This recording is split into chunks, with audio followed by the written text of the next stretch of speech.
अस्सलामुअलैकुम, स्वागत है आपका स्मार्ट किचन में। तो आज हम बनाने वाले हैं सुपर सॉफ्ट झटपट से तैयार होने वाली नान। अगर आपको नान बनाने में थोड़ी दिक्कत, झंझट या परेशानी हो तो आप इस नान को ट्राई करें, आपको ये बहुत पसंद आएगी और ये बनने भी बहुत जल्दी बन जाती है। तो चलिए शुरू करते हैं इसे बनाना। इसे बनाने के लिए हमने यहाँ पर गेहूं का आटा और मैदा दोनों को मिक्स करके लिया है। आप चाहें तो मैदा से भी बना सकते हैं या फिर गेहूं के आटे से भी इसे बना सकते हैं। तो यहाँ पर हमने 2 कप मैदा ली और 1 कप गेहूं का आटा लिया है। तो सबसे पहले हम इसमें डालेंगे 1 टीस्पून चीनी और 1 टीस्पून बेकिंग पाउडर, कुटी हुई लाल मिर्च, आप लाल मिर्च पाउडर भी ले सकते हैं, और 1/4 टीस्पून लेंगे कलौंजी, 1 चम्मच नमक और 1 टेबल स्पून लेंगे इसमें हम ऑयल और आधा कप लेंगे दही। और ये सारी चीजों को पहले अच्छे से मिक्स कर लेंगे। तो ये सारी चीजें जब अच्छे से मिक्स हो जाएं तो अब इसमें हम डालेंगे आलू। आलू हमने यहाँ पर आधा किलो लिए और इसे उबालकर छील लिया और कद्दूकस कर लिया है और बस इसे अच्छे से मिक्स कर लेंगे।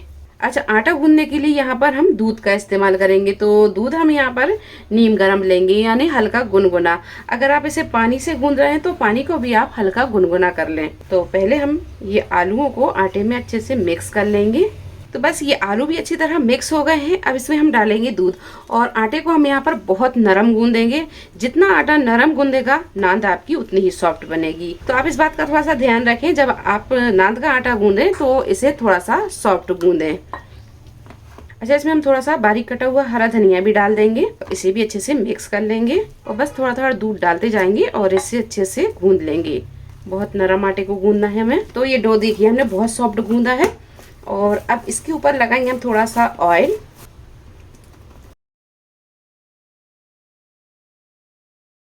तो ये डो हमने अच्छी तरह गूंद लिया है। अब इसे हम ढक कर रख देंगे 10 से 12 मिनट के लिए। तो आप कोई भी ऐसा कॉटन का कपड़ा ले लें और इसे गीला कर लें और इस तरह ढक कर रख दें। तो आटे को अच्छी तरह रेस्ट मिल गया है। अब हम बनाएंगे इसकी नान। तो इसकी हम लोइयां तैयार कर लेंगे। नान आपको जैसी बड़ी छोटी पसंद हो उस हिसाब से आप इसकी लोई तैयार कर लें। तो इसमें हम थोड़ा सा सूखा आटा लगाएंगे और इस तरह इसे गोल कर लेंगे और इस तरह गोल गोल लोइयां बनाकर तैयार कर लेंगे। ये देखिए इस तरह की लोइयां हम तैयार कर लेंगे और ये लोई को इस तरह हाथ से बड़ा कर लेंगे। जब ये थोड़ी बड़ी हो जाएगी तो फिर हम इसे हल्के हाथों से बेल लेंगे।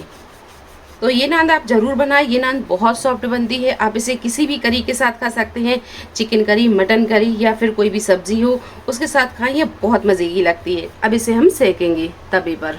तो यहाँ पर हमने एक तवा रख लिया है नान को सेकने के लिए। अब इस पर हम ये नान को डालेंगे और तवा हल्का सा गर्म हो गया है और जब ये थोड़ी सेक जाए तो इसकी साइड को हम चेंज कर देंगे। अच्छा, नान के लिए आप कोई भी शेप दे सकते हैं जो भी आपको पसंद हो। हमने यहाँ पर सिंपल गोल नान बनाई है, ये बहुत आसानी से बन जाती है।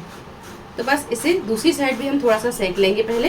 तो नान जब एक साइड अच्छी तरह सेक जाए, ये देखिए अच्छी तरह सेक गई है, और दूसरी साइड भी हम इसी तरह से सेक लेंगे। तो इसे हल्के हाथों से इस तरह दबाते हुए सेक लेंगे।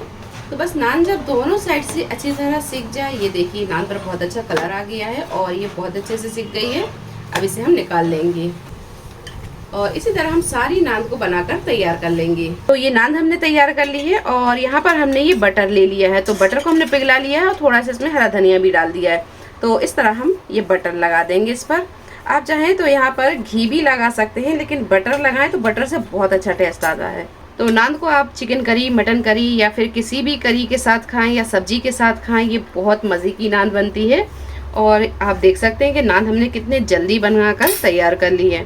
तो ये देखिए नान आप देख सकते हैं बहुत सॉफ्ट ये नान बनी है, ये देखिए। तो बस इस तरह आप नान को बनाएं, ये नान बहुत टेस्टी बनती है। रेसिपी आपको कैसी लगी कमेंट बॉक्स में आप ज़रूर बताएं। रेसिपी पसंद आई हो लाइक करें, शेयर करें, चैनल को सब्सक्राइब करें। तो मिलते एक नई रेसिपी के साथ, तब तक अपना ख्याल रखें। अल्लाह हाफ़िज़।